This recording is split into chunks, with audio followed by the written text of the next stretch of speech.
Hey, what's up, everybody? This is Game Logic from the Rounding Off Infinity Gaming channel on YouTube, one of the co-hosts of the Enough to Keep Going weekly video games podcast on the E2KG Network podcasting channel on YouTube, back with another episode of my new series, The Logic Files. This is a solo cast focused on news topics and cultural topics, shenanigans going on in the gaming community, and news topics in the gaming industry. So we're going to mostly go over news, occasionally, I guess, but sometimes we're going to be going over topics that are kind of in the zeitgeist in the gaming community, although I don't necessarily think that those are news. So on E2KG, we strictly stick to news. We don't cover rumors. We don't cover what's going on back and forth between console warriors on Twitter. But on this show, things are a little looser since it is just me. So without much further ado, let's get to it. So the first thing that we are going to go over is this whole topic of the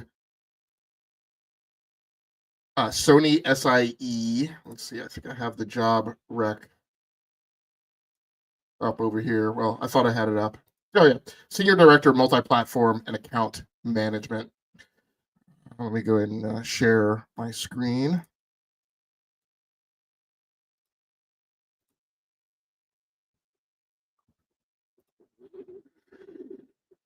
So this rec came up Friday afternoon. It was posted on Twitter. A very big deal was made out of it. And then it started making the rounds at some, I would call them lower level, lower tier kind of news sites. Most of the big news sites, at least the ones that I read, didn't cover this. So that is kind of partially why I kind of call it into question. I think the main thing on my feelings on this topic is that I've been blogging and podcasting and doing all sorts of stuff about following the games industry, reporting on the games industry. I've been reading news about the game industry for even longer, but I've been writing about it for 20 plus years. In all that time, I have never seen people losing their minds and crashing out over something like this. The closest analog I can remember is like the people who hawk patents, right? When I was a reporter kind of in the mobile space, then you have the people who keep their eyes on the patent office and report patents when they come out. And of course, we know patents often wind up not meaning anything. And so this is kind of my same feeling on this. Thanks a lot, E-Nate, for swinging by the show. We appreciate you. And so it's just kind of strange, weird to me that this is a thing.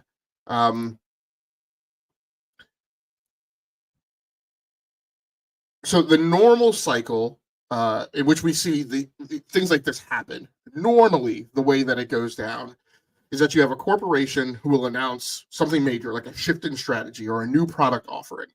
And if when they announce that they haven't already hired the guy for the position, then like a month or 3 months or 6 months or whatever later, there will be a follow-on announcement where they kind of say, last month we announced our intention to do blah, right, to build this new thing or take off on this new venture.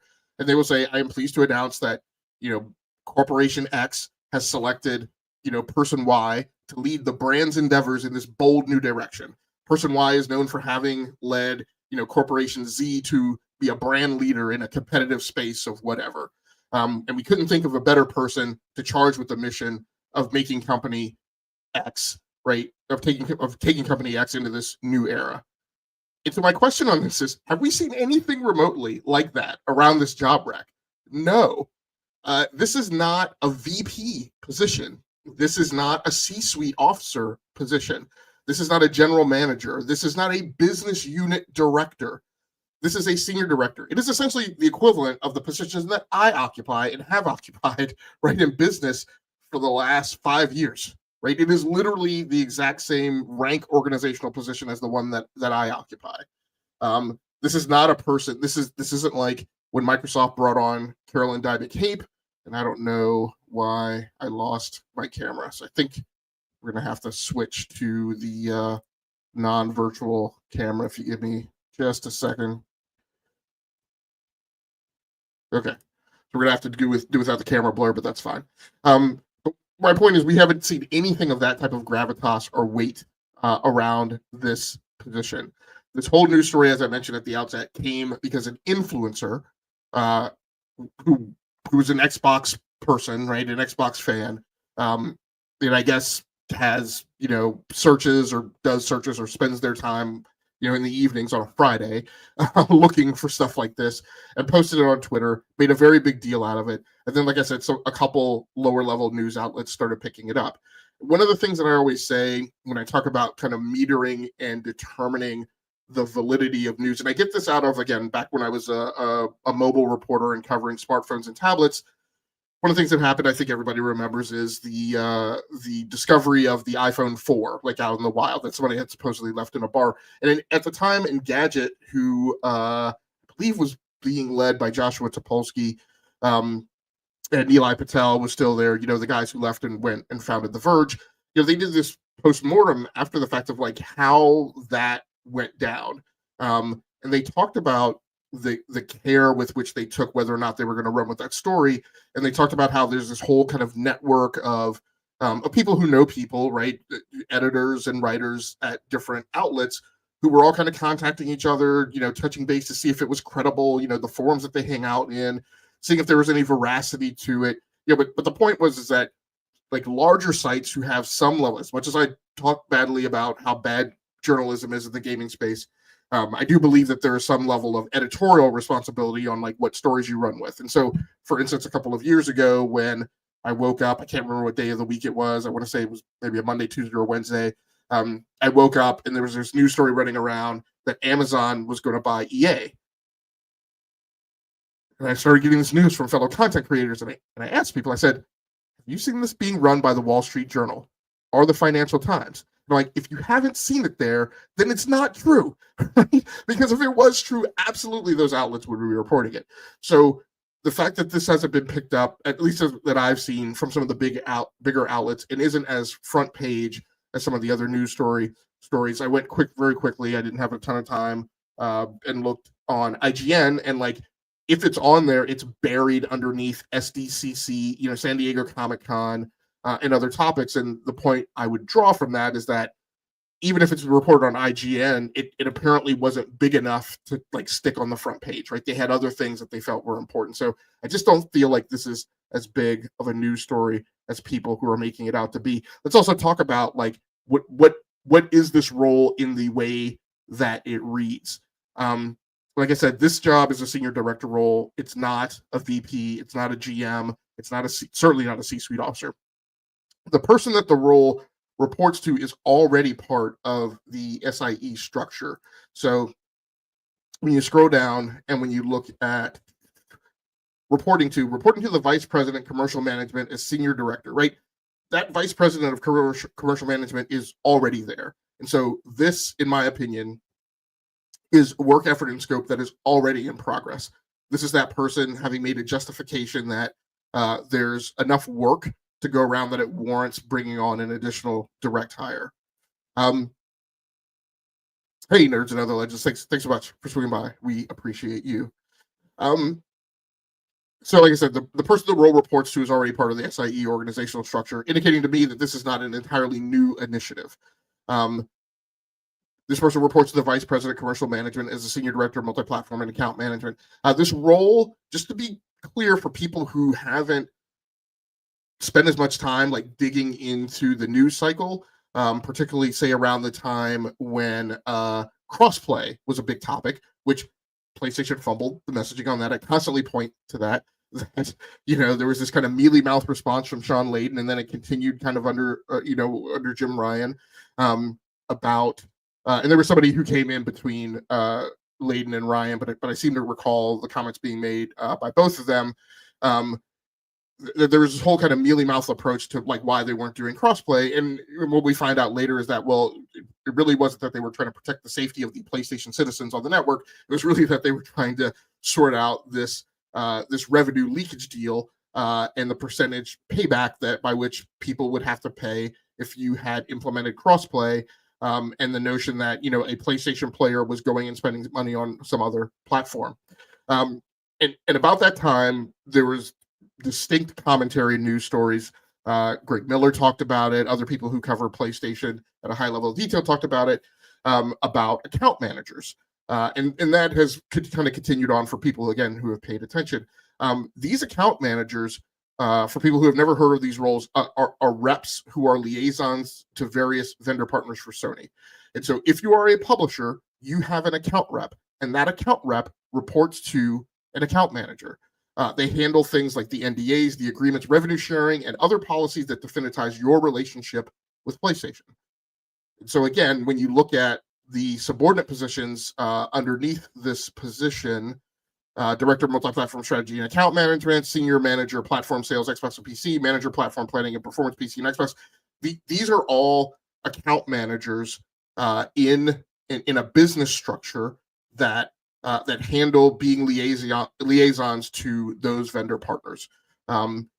These are not engineering positions. These are not people supervising studios. They are liaisons to the studios. And so if the studio is going to build a game that is going to go to another storefront that is not owned by PlayStation, there's a ton of legal and contractual language that needs to be wrapped around that. There's a ton of things, like I said, NDAs about things people are allowed to speak about and things people aren't allowed to speak about, things that have to be populated as far as metadata, like on the back end as it goes to these stores, configuration options that need to be selected for the software that goes, things like that. And so that's part of the communications pipeline that these people are in, so that they are the front line of people talking to, hey, we want to put this game on the Xbox store, so that is not like a thing that the studios have to manage.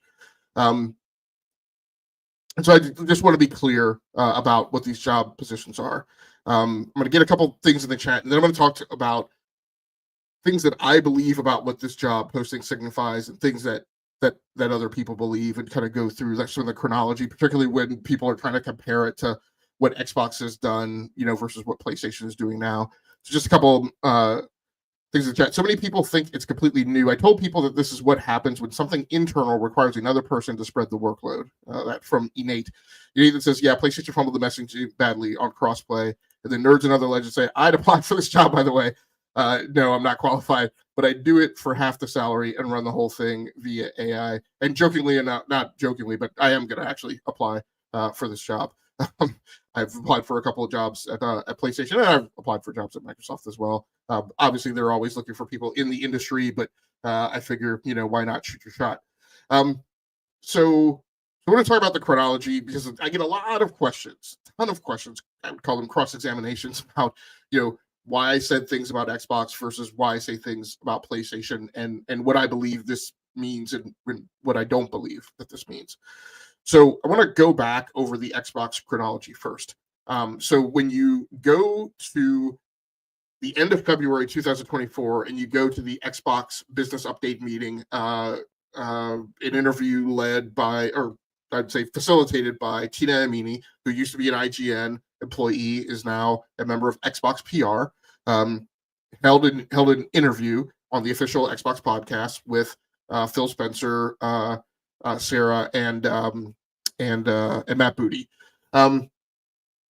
And what Phil talked about at the time was, he said, in terms of what games may go to other platforms, he said that there was and I'm going to mix in some of my words, kind of codifying what was said, but he basically indicated that there was a governance process, there was a triage, and there was that all IPs were not created equal, all titles were not created equal as far as what might be going to other platforms. And what he indicated is, one key thing was games for which they judged that they had expended their revenue tail, right, on Xbox, that there was not a ton of additional money to be made by keeping that game on Xbox. That was for example, of a game that could go to another platform, in particular PlayStation.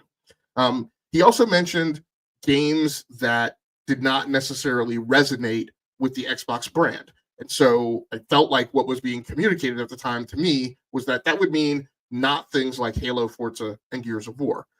He mentioned that they would tend to be smaller games, and I think he also mentioned that they would be the type of games that were not being built to incentivize you to buy an Xbox.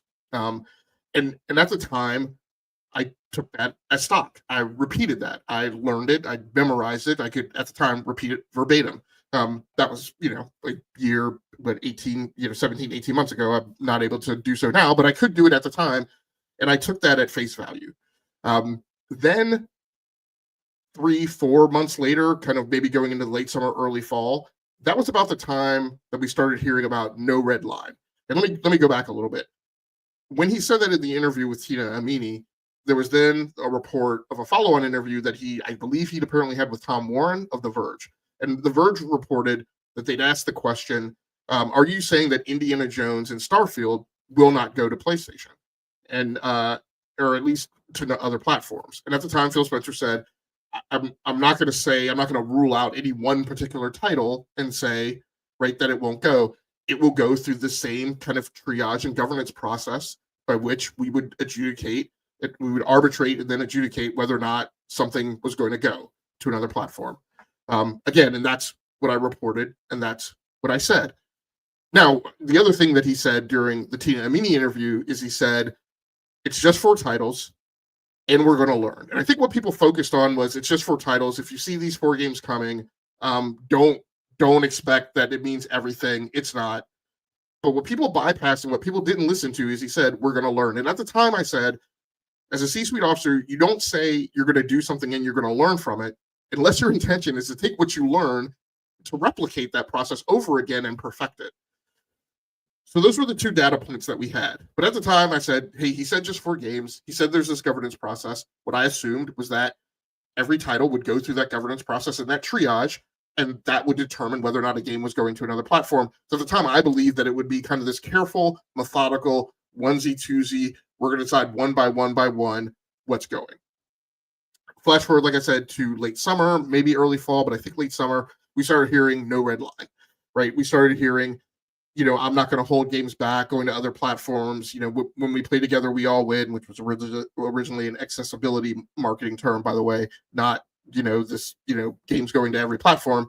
And so that to me was in conflict with what had been said before. And what it clearly showed was a relaxation of the governance process that we had said before. Then, without any voice track associated with it, the next thing we heard was that Indiana Jones was going to PlayStation 3-4 months after it launched on Xbox. That again was a change. That was again separate kind of from No Red Line, because No Red Line was a voice track. Indiana Jones going to PlayStation was an action, right? Then you flash forward to the showcase of this summer, and you start seeing the PlayStation 5 logo on Xbox titles as they're trailered and demoed. And then we start hearing indications of announcements that those things are going day and date. If you don't acknowledge that cascade of differing policy and differing strategy and different tactics and different implementation and different execution, that you don't recognize that was a change. Each of those incremental changes, each of those steps of rolling thunder were different from late February 2024 to June of 2025. I don't know what to tell you. I feel like that's a comprehension problem, and you understand those things were different, and they were incrementally different, each step of the way. In each step of the way, what I said at the time was I reported what was happening. I didn't say that this reshapes the future 5 years or 10 years from now. I don't do that stuff. I report what happened, right? What has happened, and I look rearward and talk about how we got here. So now let's talk about PlayStation. PlayStation has said in their investor meetings that they do annually every year in either May or June. And they recently did an interview with, I believe he was proctored by the corporate CFO. And they said, look, we look at our IPs and we put our IPs in these 3 separate buckets. There are our tentpole franchises, and I refer to those as the marquee IP from what I call the S-tier studios. So I should have had the tweet pulled up because I always screw this up when I try and repeat it back. Maybe you guys will help me go through it. But I call the S tier studios Naughty Dog, Sucker Punch, Sony Santa Monica, Polyphony. So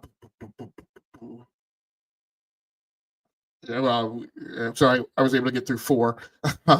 I've started calling it the 6.5 because I'm saying Housemarque is very close.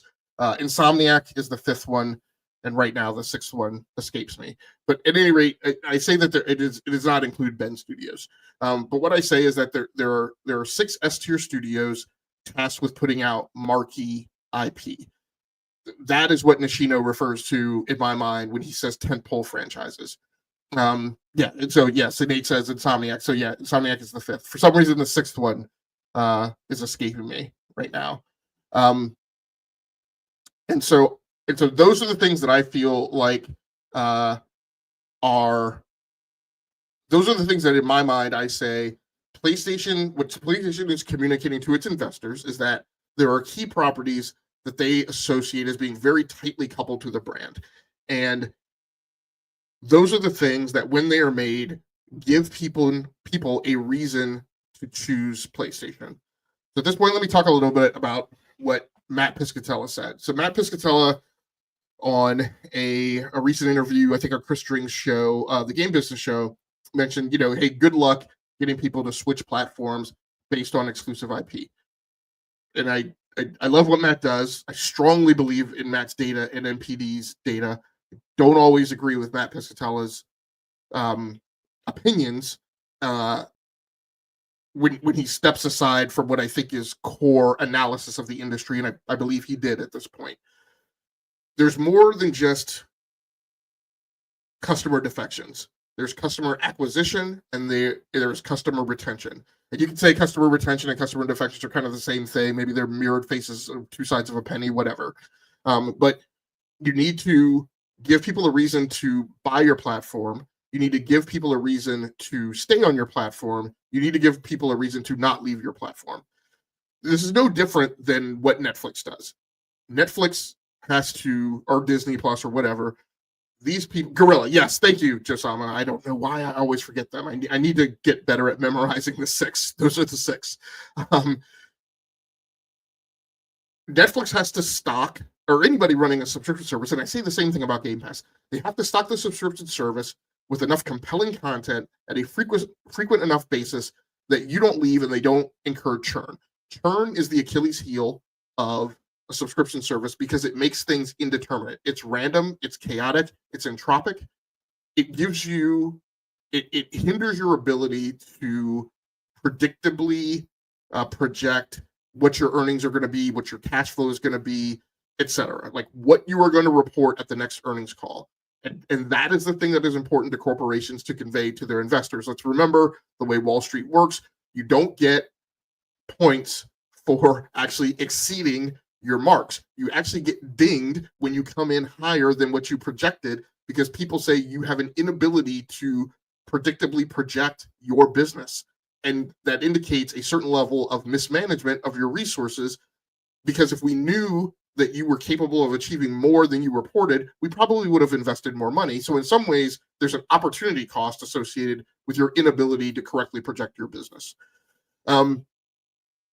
So these are the things, these are the compelling reasons that you have to give people for product differentiation to buy your platform, stay on your platform, not defect to another platform.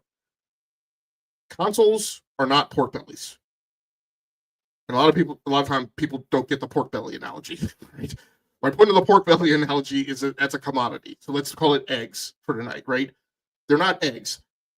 Farmers don't compete on eggs trying to come up with a secret genetic formula that makes their eggs taste different than the next farmer's eggs, right?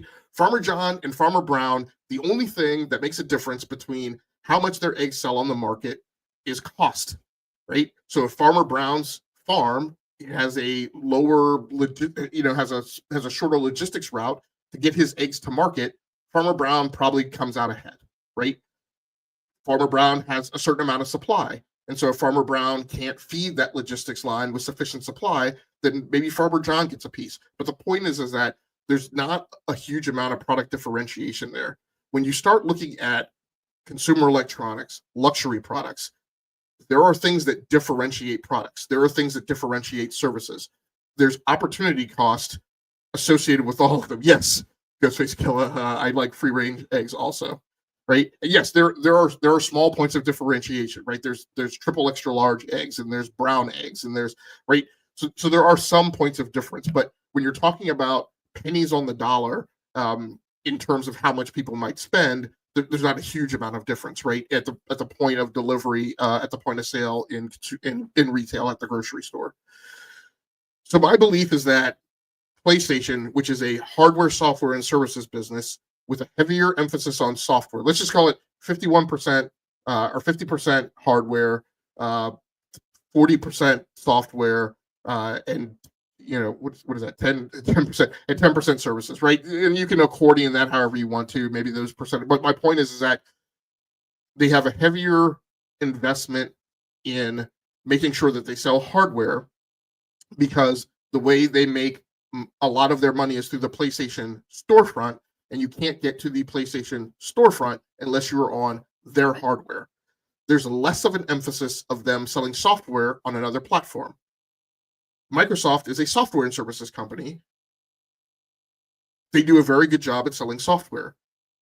I think they do a very good job at monetizing their software that they sell on other platforms. They have a huge machine of a production pipeline that has now been assembled through all of the acquisitions that they made, and they should have an ability to crank out an ample amount of software, which for them is great if they can sell it on other storefronts, because the investment that they've made in acquiring those studios doesn't make a lot of sense to have them cranking all that software out so that they can sell it to 30 million people, right? When there are 230 million other people, right, on the Nintendo Switch 2 platform, and then PlayStation 5. And then, you could play with the numbers if they're going to make PlayStation 4 versions of those as well. But the point is that you've got 230 plus million people on those other platforms. Things start to make sense. When you are PlayStation and you're trying to drive people to your store, and you have 80 million people to sell to, and really 130 million, right? Because one of the key differences is there are people who are on PlayStation 4 are still spending money. It makes sense to more closely guard your hardware sales so that you can continue to deliver content, and that includes exclusives. So the three buckets of PlayStation IP, right? The three buckets of PlayStation IP are tentpole franchises. Then there is IP. So if you've ever, again, studied like the tech industry, there's a collection of kind of IP clearinghouses. I think they're mostly located in Texas, that do nothing. They don't build anything. They don't produce anything, but they hold IP. And I think they're in Texas because the circuit courts in that area is where they try and drive a lot of their court cases to, when they go after people for patent infringement. And I think that circuit court area is more friendly to them, and I think that's why a lot of it happens in Texas. But at any rate, all these guys do is they're just IP holders. They don't build anything, and so they license the stuff out and they sue people who they accuse of patent infringement. And so PlayStation has articulated this bucket of IP that they hold, that they don't plan on doing anything with, in likelihood, because it doesn't do anything for them as a business. It doesn't drive people to buy PlayStations, and it probably wouldn't necessarily sell well if they just tried to put it on PlayStation. And so if a Bandai Namco comes by and says, hey, can we put Patapon over on Nintendo Switch? That's that type of bucket of IP that PlayStation is fine. If you want to go do that, you just come to us, pay us some money, and really kind of don't bother us about it, right? Then they have their live service initiative, which they have said, hey, it makes sense if we put these IPs on as many platforms as possible in order to drive the largest number of concurrent player engagement, because those games survive on the total number of people that are playing the game. So 3 buckets.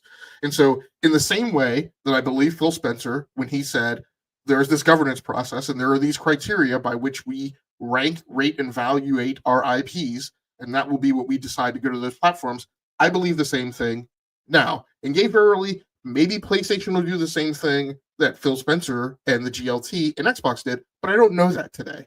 And so I didn't accuse Xbox of planning to do that. I'm not going to accuse PlayStation of planning to do it. That makes those things commensurate and equal and puts me firmly in the square of keep that same energy, which I think is an idiotic statement that the gaming community uses, but that's what I'm doing.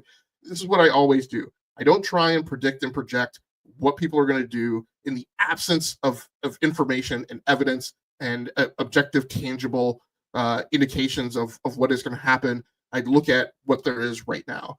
There are a lot of people on the PlayStation side who are crashing out because they think that this means that everything is going to Xbox, and maybe eventually it will, but we don't know that, and they haven't said that, and they've communicated and conveyed this to investors, which gives them for which they have a legal fiduciary requirement to actually fulfill, lest they do bad things like go to jail.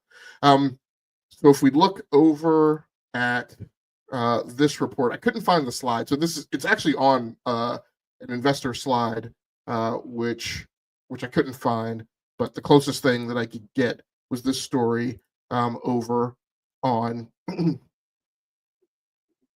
Video Games Chronicle, or VGC, by Andy Robinson. PlayStation is being really thoughtful about picking which games to port to PC, says Studio Boss. And this was a story run on the 13th of June in the wake of the Investors Week meetings.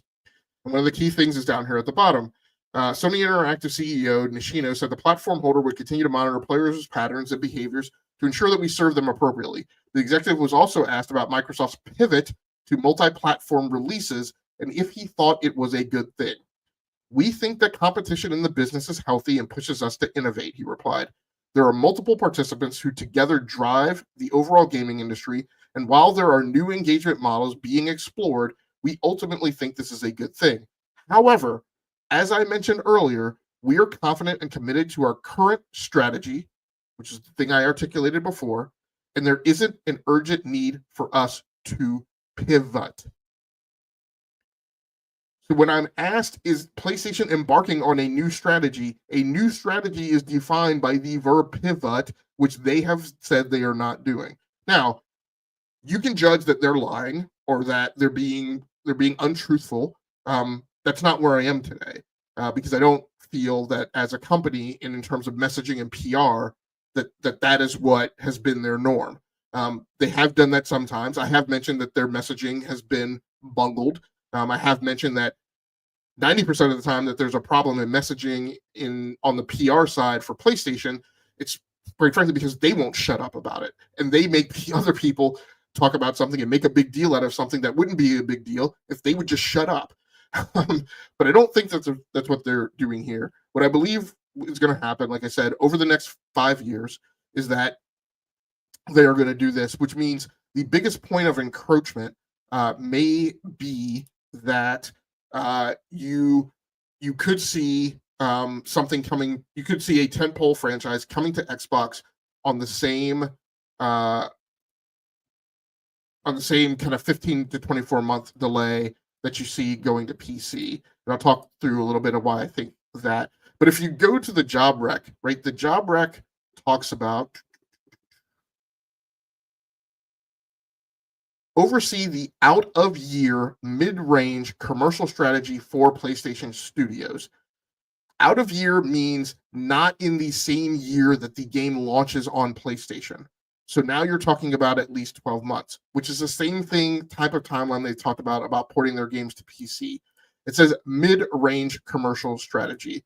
Again, it's up to you to decide what you think mid-range is, but when they've talked about porting their games to PC, they've often talked about kind of a 15 to 24 month strategy. I believe that this out-of-year mid-range thing means that. Why might that happen on Xbox?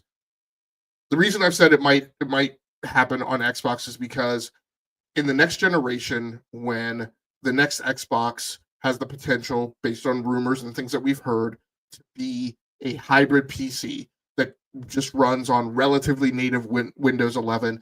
And what I'll say is it's a thing that is closer to Windows 11 than what the current Xbox operating system is. And that is essentially a mini PC with a custom APU provided by AMD probably with some emulation layer that is tightly coupled to a component of the hardware to render backwards compatibility that is capable of hosting the Steam Store and the Epic Game Store and GOG because it's a PC. At that point, those games on a 15 to 24 month delay from PlayStation are going to wind up on that thing called an Xbox, which is not a traditional console the way we've all grown up and raised and been made to think of a traditional console. Those games are going to wind up on that thing anyway. And so if they're going to wind up on that thing anyway, then any effort to keep it off of the thing is just an expenditure of extra effort and extra investment and extra money, which doesn't really make a lot of sense if your whole point is trying to be profitable. And so one of the things I've speculated is that if I'm selling games on that type of platform on a mini PC through the Steam Store, which is a 70-30 revenue split, and on the Epic Game Store, which I can't remember what the revenue split is, but my main point is that on the Xbox App Store, the revenue split is more beneficial. It's actually 88-12. So everybody running around saying it's all about making money, and 99% of the time when other people say that, they say that it's about making revenue, and I keep constantly jumping up and down and setting a trash can on fire and saying it's not about driving more revenue, it's about driving profitability. And profitability is a matter of cost of goods sold, i.e. the capital investment that has to come out of PlayStation's pocket up front to fund a game being made, right? And then how many dollars of revenue you have to make to drive a dollar of profit. And that's a ratio. It's not just straight linear math. And so you have to consider how much cost is being invested in order for you to recoup profit, which means, what are your estimates of ROI? What is your estimate of competitive risk? Are people going to buy the thing on a different platform? And so all of that is why I think at worst, the worst encroachment, if you're a PlayStation fan, that you're going to see is you're going to possibly see one of these things that I have said PlayStation is codified as a tentpole IP, which I say is the stuff that comes from that is marquee IP coming from the S-tier studios. You might see that winding up on a thing that has a bumper sticker on it called an Xbox that is not what we have called an Xbox and isn't a direct competitor to a PlayStation 6 because it's probably going to therefore be more expensive. You may see that game coming to that thing on a 15 to 24 month delay the same way that it's coming to Steam. If that's something for you to get bent out of shape or flipped out or turn cartwheels over, flip tables over, right? That's you. That's a decision for you to make as a consumer. But I don't see that thing as being particularly different from the game winding up on PC. So just want to hit a couple of the comments in the live chat. Nerd says, I love rewatching those interviews. That is exactly right logic. It was a strategic repositioning. People really extrapolated wild assumptions. E8 mentions, yes, you are on point. You gotta what?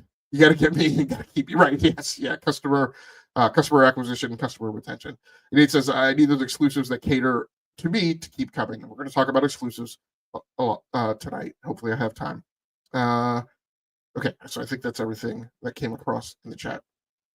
So I think that is everything that I wanted to mention about the senior job role. That gets over into several other topics. I'm going to try and go ahead and push through them and relatively stay on schedule.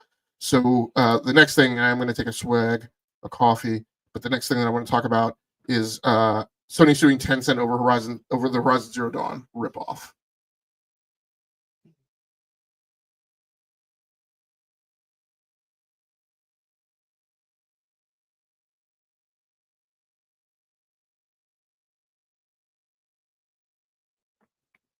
And although I'm going to talk about this briefly, it's really for me to talk about all the nickel backing that goes on with Horizon Zero Dawn.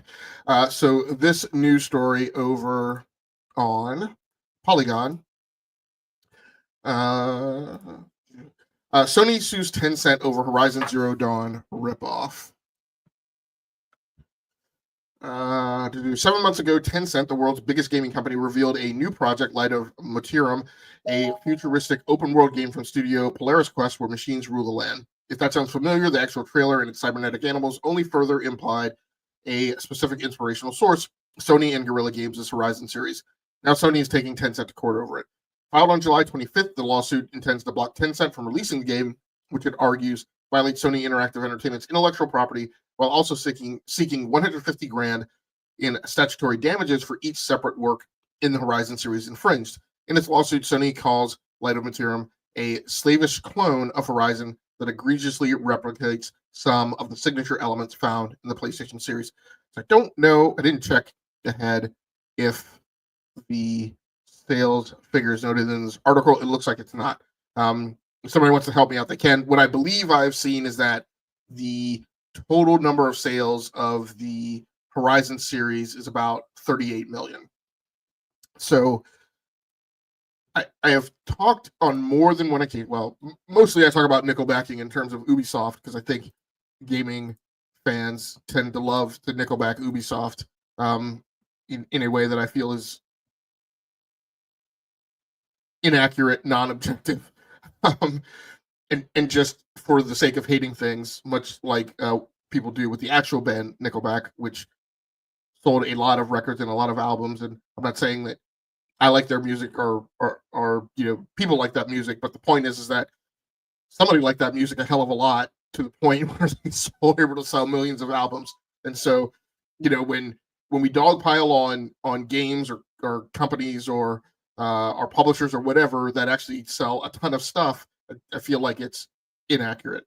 So when we talk about 38 million sales and talk about that as if that is nothing, that puts it shoulder to shoulder with, let's see, games like the Fallout franchise, the Total War franchise, the Dark Souls franchise, the Last of Us franchise, Kingdom Hearts, Counter-Strike, Naruto, NBA Live, the Batman series of games, which I think this is all inclusive of all the Batman titles, including the ones from Rocksteady, plus some other stuff. The Mafia, which Mafia isn't that big. Devil May Cry, and here's Horizon itself, which the Wikipedia page clocked at 32.7 million. Like I said, I think that I've seen now 38 million. Saints Row, Gundam, Splatoon, Command and Conquer. So these are some really, really, really big franchises, right? That this game has equaled.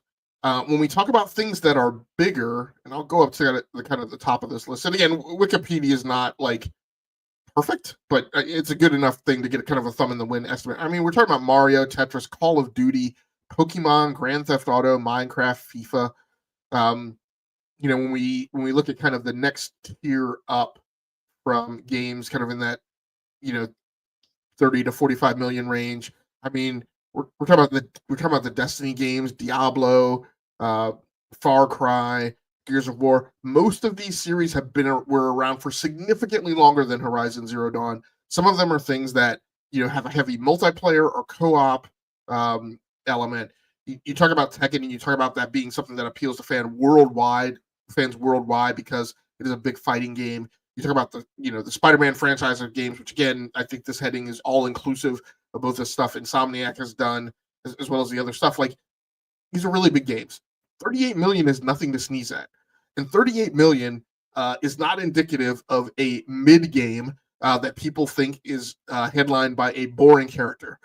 And I get it. There are some people who feel that way, but at the end of the day, I feel like the nickelbacking about Horizon Zero Dawn is way overly inaccurate and non-objective and not really reflective of the critical and commercial uptake of that game.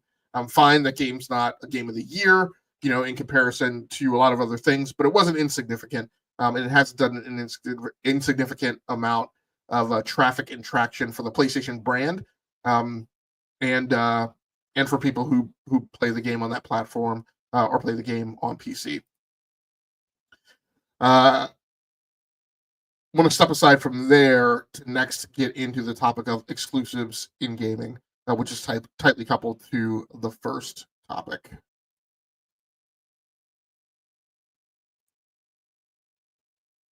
And like I said, just give me 1 second.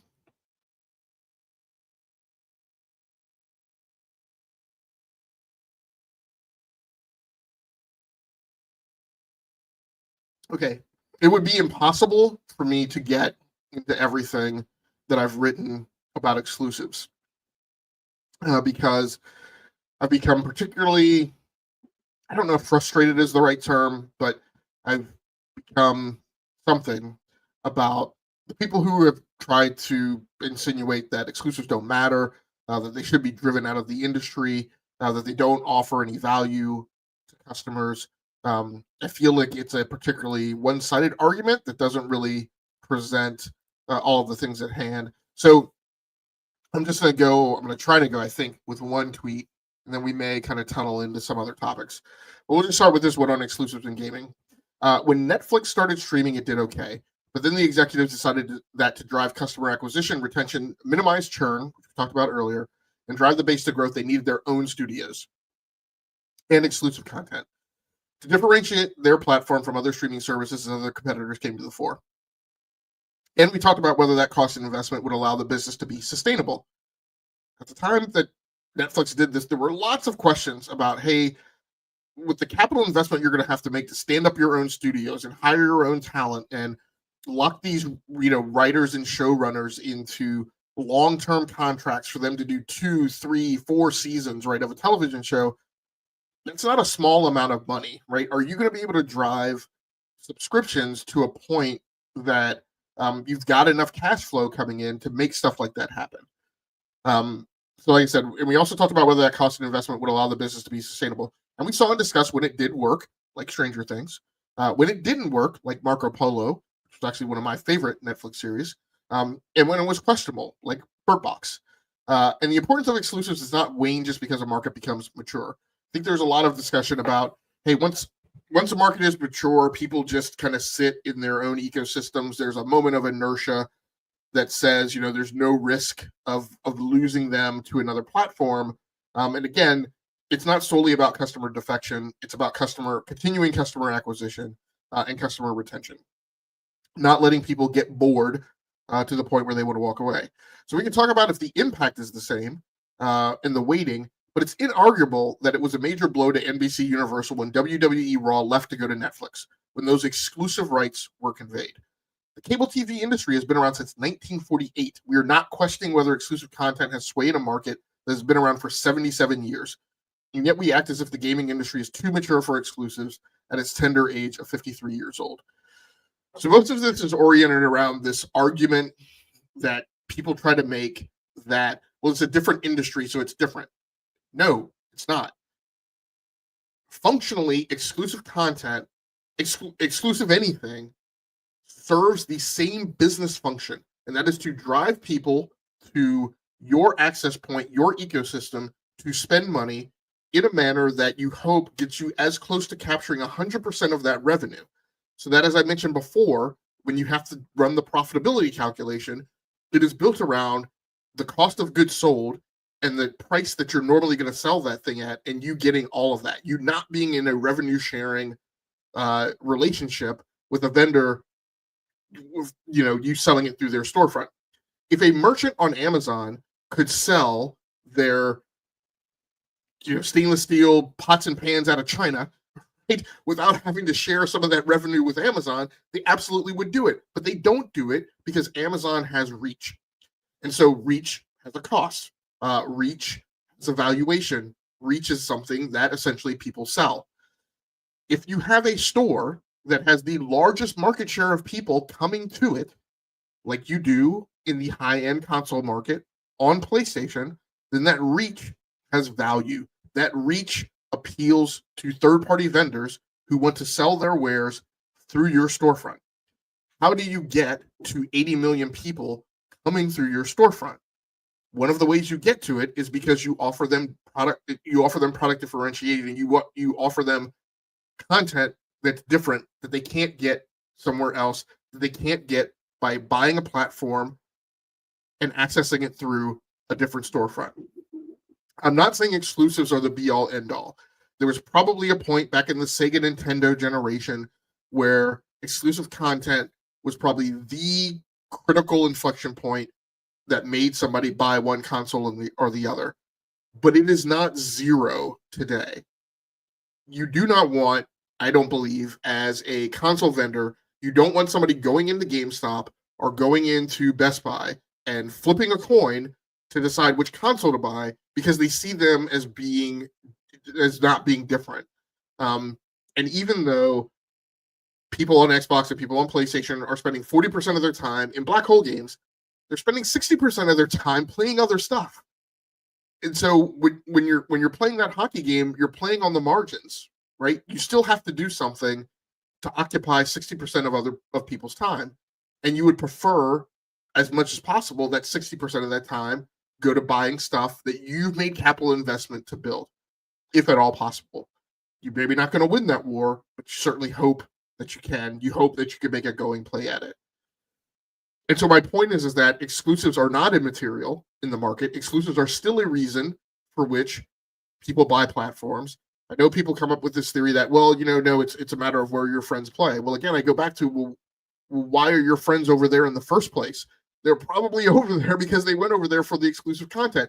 Because 2 generations ago, Xbox stopped providing as much exclusive content on the Xbox One, and they did have defections. Look at the numbers. In the 360 generation, with the 360 and the PlayStation 3, they were at relative parity with the PlayStation 3. So what is the explanation by which you go to the next generation and there's a 2-to-1 flip ratio, right? Those aren't all new customers coming in to the gaming market, right? Some of those, significant amount of those, are defections. And the reason people defected is because there was differentiation in the product that was across the aisle and across the pond, and they were incentivized to go over there. They weren't incentivized to go over there to play the same exact titles that they could have just played on Xbox, or else they would have just stayed, right? They went over there to go and get something different.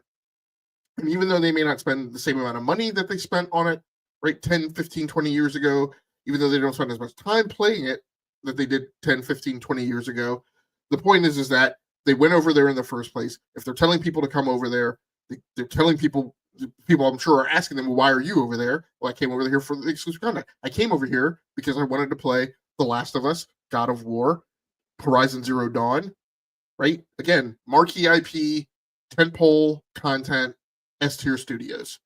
So, like I said, I think there's this effort, Paris made his tweet that, he thinks, the era of exclusives, people will study and people will laugh. Again, the era of exclusives is not the last 20 years. The era of exclusives have been since 1948, right? People compete for the NFL license for a reason, because you have to come to their station to watch NFL games, NBA, MLB, yada, yada, yada, right? All of these, like we see that the cable companies went into these vicious wars to get, the Viacom outlet of channels. We see that there was bundling that said, well, you can't get ESPN, and yet unless you take like the Home Improvement Network, right? So people leverage that content, and those things are evaluated, and there is a point in exclusives. It can't just be dismissed, and it's not going to go away. Like, it's been around since the beginning of time. People have made things that you could only get via a certain outlet. And I don't know why we act like the gaming industry is different when it serves the exact same business function that it serves in every other market, and in every other market, consumers absolutely respond to it. It's not like we just made it up. So I think that covers that.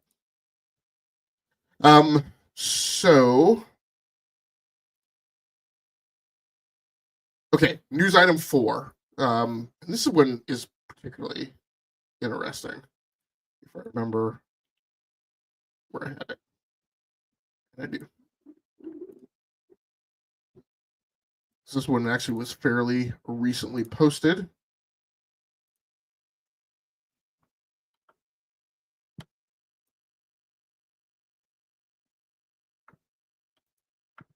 It's not expanding for some reason. Okay, I'm going to try to get you a little bit better visibility on it, but hold on just a sec.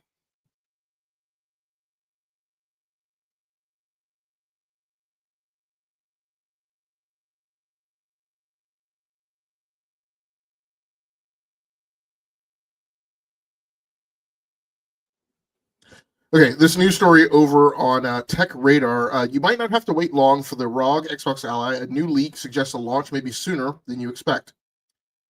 Microsoft and Asus's ROG Xbox Ally X and ROG Xbox Ally handhelds are announced earlier in June. were announced earlier in June with an anticipated late 2025 launch date. However, that may not be as accurate as initially expected. According to reliable leaker Billy Kuhn via Dia Labs, both ROG Xbox Ally models will launch on August 20th, with pre-orders going live during Gamescom 2025. The new leak also corroborates the previous price rumors. The ROG Xbox Ally X will reportedly be priced at $899 and the ROG Xbox Ally at $599. Pricing in other regions could vary due to factors such as inflation and tariffs. Just going back, I think, to the previous news story, Nerds and Netherlands, I think the term exclusivity can be a container for a variety of different things that is not necessarily a game, because today the game transcends the hardware. I think I agree with at least with the first part of that. But yeah, it's like one of the things I wrote today was like, look, Game Pass is an exclusive service. Can you get Game Pass anywhere else? No, you can get it. You can get it on the console, and you can get it on PC. There's a variant of it on PC, but largely it has limited outlets that that it goes to. It could go to other stuff. And some people will claim, well, but you can play those games on mobile. And I'm like, yes, but first of all, let's think about the way Apple runs their App Store and Google runs their App Store. You cannot subscribe to Game Pass off of your phone, right? Because right now, today, although it's in the courts and it's being adjudicated, you can't sign up for that stuff unless you give revenue share to those two platform owners. And last time I checked, I don't think you could subscribe on on there, because I don't think Xbox shares that revenue for the subscription sign up with Google and Apple, the same way that when you are shopping on Amazon on your iPhone or your Google phone, you can order stuff, right? You can order physical goods because they don't see that as competition, but you can't get your digital goods. I can't buy comic books when I'm on my Android handset or my iPhone. I have to actually go to the web, right, buy my comics, right, and then I can download them to those handsets.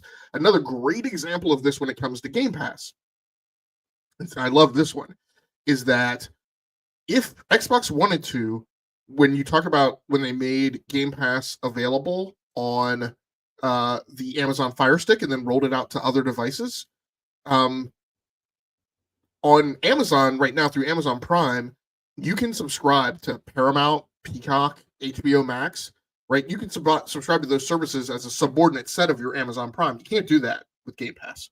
If Xbox wanted to sell Game Pass through Steam, the same way EA sells Game Pass through Steam, it could, but it doesn't. This is one of the things that bugs me with transparency and messaging. And I say the same thing about Apple. Apple does this thing where they say we're the privacy company. And I'm like, you guys are lying, because you guys are hoovering up the exact same data that's being hoovered up on an Android handset. The only difference is you're not further selling that data on to third-party vendors. And there's altruistic thing that they're doing it to protect you, but I absolutely believe that no, the reason Apple is keeping that information to themselves is because their attitude is that if anyone's going to monetize your data, it's going to be us. It's not going to be a third-party vendor. So this whole notion that Apple is the privacy company is altruistic, to me, comes across as disingenuous. The same thing is true about the Xbox messaging. Down with exclusives. Exclusives are important. Why would you keep that off other platforms? But you have the option to sell through your exclusive service also on other storefronts, but you choose not to. And it's not out of altruism. It's because if somebody is going to subscribe to Game Pass, you want them to do that through your access point and your storefronts that you own on Windows, right? And on the console. Yes, you can get Game Pass on PC, but you can get it through Windows, through their Windows store, right? They want to drive you to their access point so that they capitalize on the entirety of that revenue and don't have to share that revenue with other people. So please stop telling me that, it's out of altruism. It's absolutely not. It's a business. Josama Tudi, I think Circana interpreted the weakness of competition as a weakness of the exclusive. And I think if I understand, if I'm tracking on you through Matt Piscatella's statement, I think, and I've read most of his series, or that like you're not again, he's doing the same kind of thing. You're not getting people to buy a console because of exclusives, because when they buy the console, they're actually spending 40% of their time in black hole games, and you have 30% of the time, you have 30% of people who aren't going to buy a new game, and yada, yada, yada. And I'm like, those are post-purchase consumer behaviors. And it also just goes to just one of my personal philosophies in life and business. Applying for jobs, right? All types of things, right? Promotions, etc. And like, look, I get that there are major reasons why things happen, but that doesn't mean that you don't play on the margins. In fact, when all things are equal, it should make you play harder for the very tiny things that will make a difference. And so if there's a feeling that there's not a ton of differentiation between the consoles, what that actually means, in my mind, is that the place where you do compete, as skinny as it may be, you go very hard in the paint. Because if that's the only thing that's going to tip the apple cart, then you want to make it unquestionable that you're the person with that advantage. That's just my own personal opinion. So let's get back to the ROG Ally discussion. It's worth, and I think I'm just going to wind up reading this. I don't think there's a ton of information about this. Ghostface Killer mentions 1,000% for site. Thanks a lot, Ghostface. It's worth noting that Microsoft will be present at Gamescom in August. I think we know that the ROG Ally will be playable at Gamescom, with hands-on opportunities for fans at the Xbox booth, so it lines up well with the leak suggesting an August 20th launch date. Hollow Knight, I think that's a big deal for people. It's not that it's a super big deal for me. So this is pretty interesting that the ROG Ally could be available as early as August 20th. I think that's smart. I think that's a big deal. E8 mentions, again, going back to exclusives, I agree. You need to make your advantages clear, absolutely. I think this is good. And I actually forgot to mention in the debate that I was involved in on, was 2017 the best year in gaming versus 2007? I had 2017. One of the things I forgot to mention is that as gamers, we often see games now show up in like May and show up in August, and we often act like that's new. It's not new. Actually, before kind of the approach path to the 2000s, I would actually say kind of console generation 7 kind of started really this, or made more prevalent this trend where like every big game came out in the holiday season. I think that was mostly a console driven dynamic in the market. I think when the market was predominantly driven by PC gaming, you would have this greater distribution of release cadence of games, and you would typically see like your Memorial Day game, your end of the school year game, your going back to school game, because you want to give the kids something good, cool to play, because then there's zeitgeist around that when they all come back to school, right? Nerds and other religions. The truth is you lost that debate because you should have picked the real best year in gaming in 1998. I don't disagree with you. I was Aaron definitely took my lunch on that debate. But my point is that like you have these opportunities. There's like a Veterans Day game. And fortunately, we're seeing the industry kind of drift back to that, where like now every big game doesn't come out during the holiday season. My point of this on the Xbox ROG Ally, super great for the Xbox ROG Ally to come out on August 20th, if that's the case. If this thing is getting back into people's hands in this, there's a couple different reasons in this back to school time.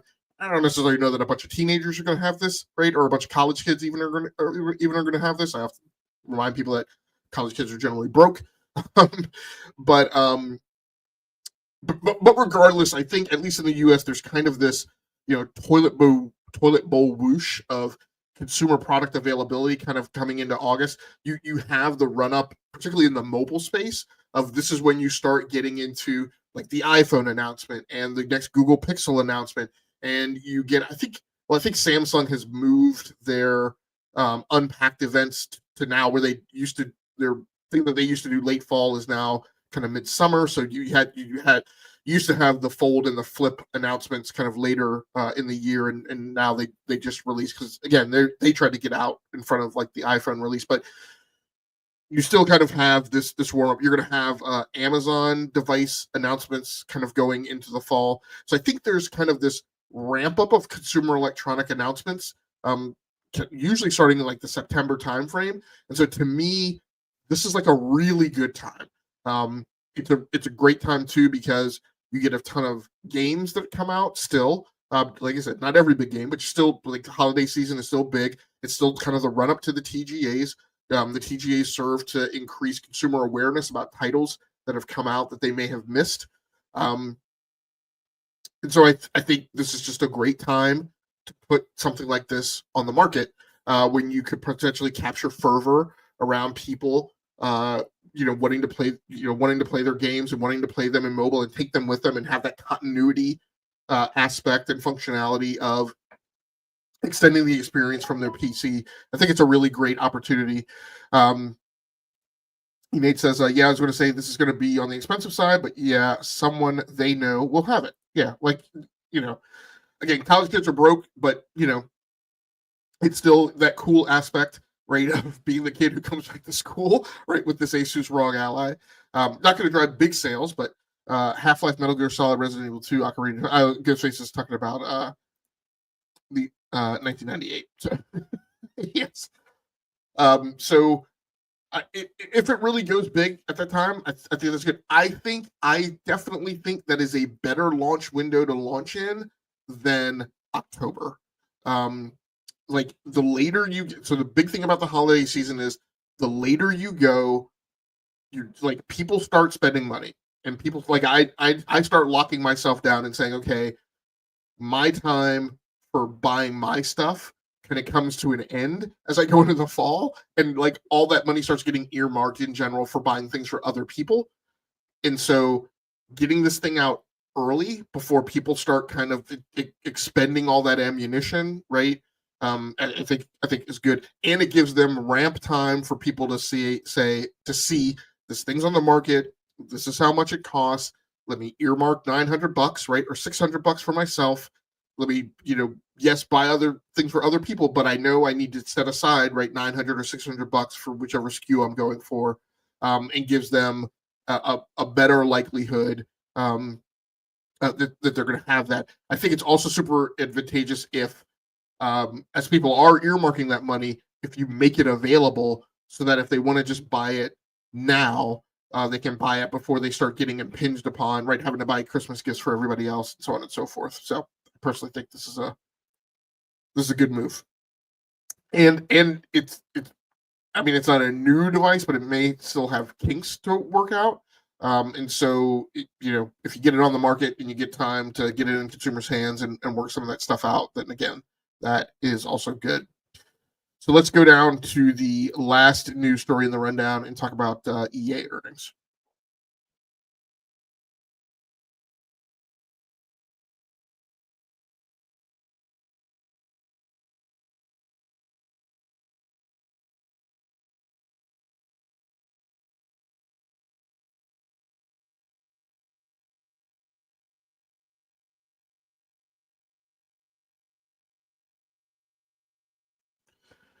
Okay, this news story over on GameIndustry.biz by Vicky Blake. I always keep referring to Vicky Blake. It seems like she's the only person writing across like 8 different gaming news websites now that are all owned by IGN, her and Rebecca Valentine. But EA kicks off Q1 2025-26 with a strong start and better than expected performances for EA Sports brands. Electronic Arts has published its financial results for the first quarter of this fiscal year. By the way, this is earnings week, right? So we're gonna see earnings coming out from tons of people. I think Apple's earnings come out like July 31st. So probably over the next week, we're going to see all the bigs, right? Google, Apple, for people who pay attention to that stuff. We're also going to see like Microsoft and PlayStation earnings, and so on and so forth. So this is first one out of the gate. Electronic Arts has published its financial results for the first quarter of this fiscal year, claiming a strong start to FY26 with net bookings for the quarter exceeding the high end of Q1 guidance. I may not be exactly correct on the definition of net bookings, but I think net bookings is a combination metric of things that they have sold in conjunction with orders that have been placed but haven't necessarily been paid. I haven't fully dug into why EA, but this is a norm for EA. They report on net bookings. They don't report on some of the same similar financial metrics that other people do. There's probably a reason for that as far as how it better represents their financial health. But it's a small quirk. I don't think it makes a huge amount of difference for going over this right now, but just be aware of that. The FY26 with net bookings for the quarter exceeding the high end of Q1 guidance. The earnings report also confirms Q1 saw better than expected performances for EA Sports, particularly EA Sports F125 and Global Football, which both delivered year-over-year bookings growth, as well as Respawn's free-to-play Battle Royale Apex Legends and its considerable back catalog. So I think that's one of the particular strengths of EA. There are great games in the EA back catalog, Titanfall 2, all their older sports games, the NHL series, the Need for Speed stuff that continues to sell because titles that people chose to skip or whatever. We delivered a strong start to FY26, outperforming expectations ahead of what will be the most exciting launch slate in EA's history, said Andrew Wilson, CEO of Electronic Arts. For deepening player engagement in EA Sports to gearing up for Battlefield 6 and Skate, we're scaling our global communities and continuing to shape the future of interactive entertainment. So here's the tail of the tape of their numbers. Net revenue slightly up. Net income for a quarterly result up pretty significantly, 201 million. No. I'm sorry. I was reading it backwards. So down actually significantly. Net bookings 1.298 billion, up from 1.62 billion year on year. So my feeling from a metric perspective is not nearly as great as he said it was. But some improvement is better than no improvement. 12 months ended June 30th, 2025. So I think this is their Q1, right? So it's not their Q4. So this is their year-over-year growth. So year-over-year looks a little better. 7.5 up from 7.3, 1.042 down from 1.1. So their profitability took a hit, although their revenue went up for the year. And their net bookings down. Up.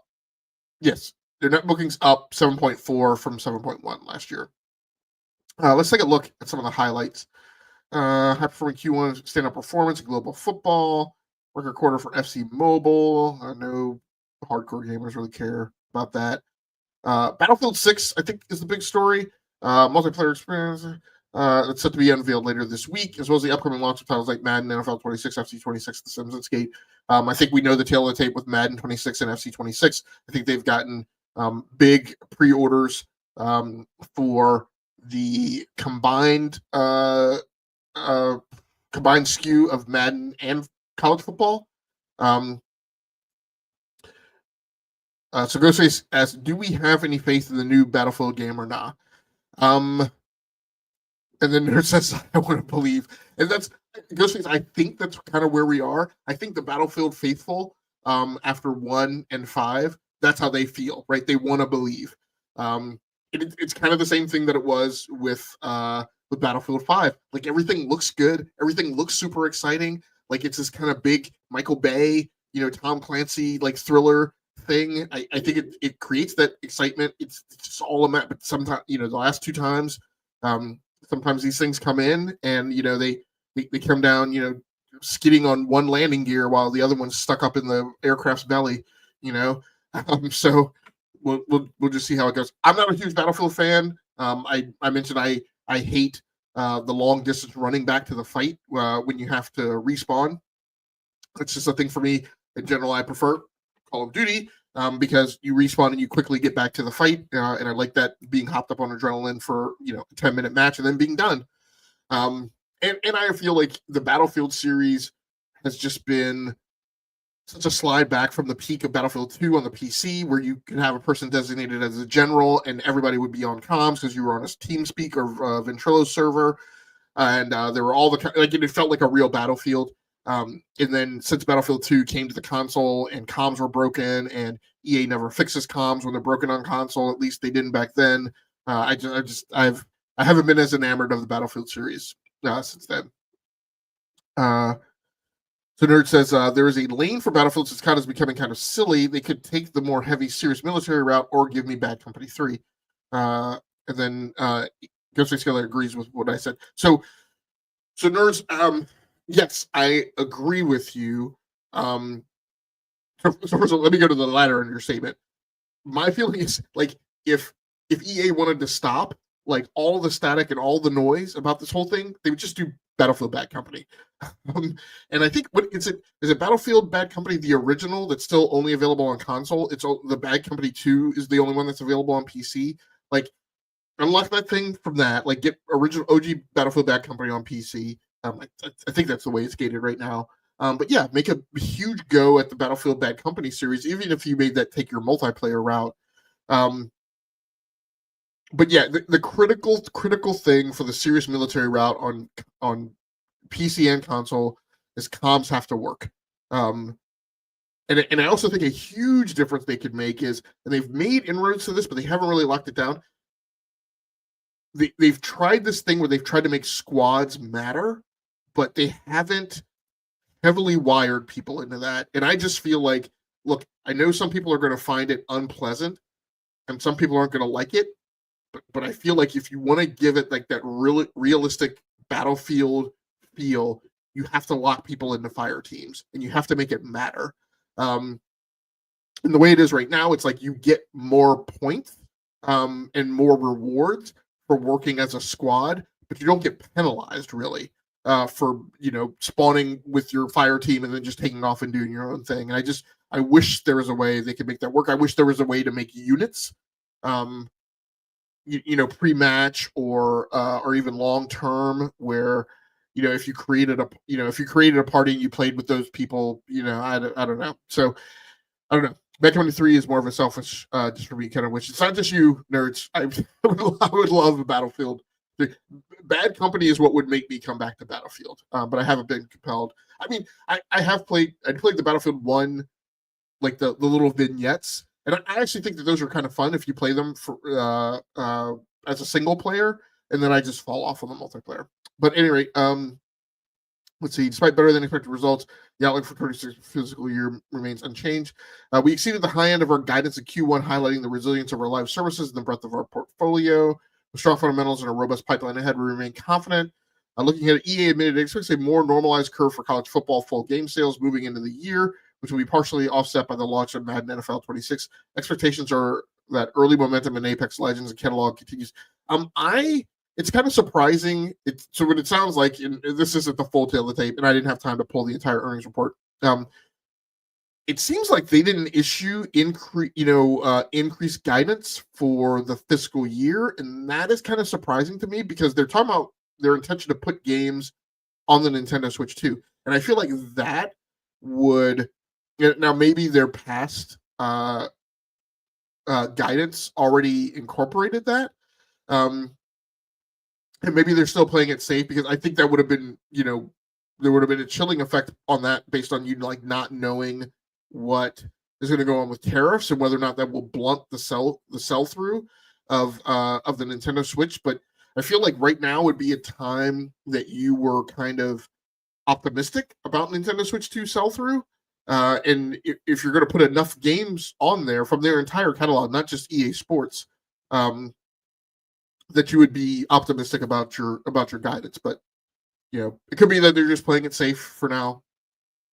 That's fine too. I can't remember if Madden is on Nintendo Switch 2 this year out of the gate, but it seems like they should definitely be about that business, right? Since it looks like Nintendo Switch 2, at least in this first year, is going to sell really well. So I think that's all I had planned for topics tonight. In the chat, if there's anything else you guys want to go over, let me know. I'm going to start closing tabs out here. Just give it a few minutes for any alibis and last minute go backs that anybody wants to pitch. But if not, thanks so much for joining in for tonight. Like I said, my plan is I'm going to try and do these twice weekly. I'm planning on doing them Tuesday nights. Right now we're going to do 8:30. I may have to back that off as the year goes on. And then I'm going to try and do them again on Friday nights. I think for people who are in the circle of podcasts, YouTubers that I think some of you guys watch. My thought was, string kind of a front end lead into the week, and then people can go watch BRAP tomorrow night. If they watch that, they can watch DPS with Slow-Mo and Forte on Thursday nights. And then I'll be back Friday nights to catch anything else that has gone on during the week. And then, of course, you have Gaming Circle Podcast GCP on Saturday morning. So I hope that creates kind of a nice bookend for you guys, but also in particular kind of gives you a different facet, because I think some of the content that I cover, some of the news stories that I track, and some of the commentary that I make around the gaming industry is a little different from the things other people cover. And if you guys have input or feedback, please let me know. Ghost Killer, thanks a lot for the comment, Ghost Killer. This was enjoyable. And Enate, speaking of differentiators, how about the Unicorn Overlord getting back in on the console side? So Enate, you know that I went and reacquired a PlayStation 5 Pro after being off of consoles for a year, kind of forcing myself through an experiment. I have not gone back. I do still have my copy of Unicorn Overlord on PlayStation. Incidentally, I dropped off of PS Plus and Game Pass, so I don't have my cloud save. So everything that I'm playing on console, I'm having to start over. So this will be quite an enjoyable thing to go back through. I think actually I have Metaphor ReFantasio on Xbox though, because I think it was a Play Anywhere title, and I think I have it on Xbox and PC. So it'll be fortunate to get back to that as well. Yeah, I dropped PS Plus as well recently. So thanks so much, everybody, for coming through. Like I said, I'm going to try and stick to the schedule and keep up with it. I appreciate any feedback or anything that you guys have. Until next time, take care of yourselves. Stay safe out there. Play the games that you like. Come here to talk to me about the games that you love. Once again, my name has been Game Logic from the Rounding Off Infinity Gaming channel on YouTube, one of the co-hosts of the Enough to Keep Going Weekly Games podcast on the E2KG Network podcasting channel on YouTube. I'll be back on Friday night at either 8:30, 9:30. Keep an eye on the Twitter account and the front page of YouTube. I will be sure to post it there as I start pulling the agenda together and prepping for the show. I will let people know early and up front so you can plan. Until next time, good night, good luck, and good gaming. That's going to do it for me. I'm out of here. Oh, one other thing I want to mention. I normally do this. Thanks so much for everybody who came to the live chat. I appreciate you guys. Thanks so much. Let's see, Innate, Ghostface Killa, Nerds and Other Legends, Josama. I appreciate you guys. And for anybody else who happens to watch the archive version of this live show as a video on demand on the YouTube channel, feel free to like the video and subscribe to the channel so you can just receive a notification whenever I post new content. I don't monetize. I only mention that so that if you guys want to watch the show, you can get an alert, you can get a notification on your mobile device, and you know that there's new stuff posted or that I'm going live, and you can come back and watch it. Like I said, until next time, good night, good luck, and good gaming. That's going to do it for me. I'm out of here.